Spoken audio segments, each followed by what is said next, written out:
Video میں بنا رہا ہوں ان ساتھیوں کے لیے جنہوں نے کمنٹس کے اندر مجھ سے یہ پوچھا ہے کہ مفتی صاحب یہ بتائیں کہ ہم جو نظر ثانی والا فارم ہے یہ کب تک بھیج سکتے ہیں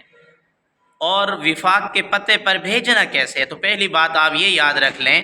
نظر ثانی والا یہ جو فارم ہے آپ اس کو اگر 20 رمضان المبارک تک سینڈ کر دیتے ہیں تو یہ آپ کا جو اس کا رزلٹ آئے گا وہ 10 شوال تک آ جائے گا، اور اگر آپ 20 رمضان کے بعد اس کو بھیجتے ہیں وفاق کو فل کر کے تو آپ کا جو رزلٹ آئے گا پھر وہ 20 رمضان کے بعد آپ بھیجتے ہیں تو پھر آپ کا رزلٹ بھی 10 شوال کے بعد آئے گا۔ لیکن یاد رکھیں یہ جو 10 شوال کے بعد رزلٹ آتا ہے اس میں تھوڑے نمبرات زیادہ ہوتے ہیں، یہ جو پہلے والا نظر ثانی ہوتا ہے اس میں تھوڑے نمبرات کم ہوتے ہیں۔ اور پتہ کیا ہے وفاق کا، اس کو میں نے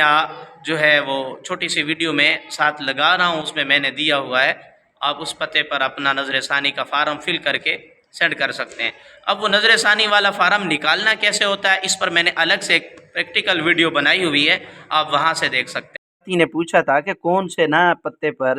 نظر ثانی والا فارم سینڈ کرنا ہے، یہ ہے پتہ وفاق المدارس العربیہ Pakistan, garden town, Sher Shah road, Multan. یہ آپ نے نظر ثانی والا جو فارم ہے نا اس پر یہ آپ نے پتہ درج کرنا ہے۔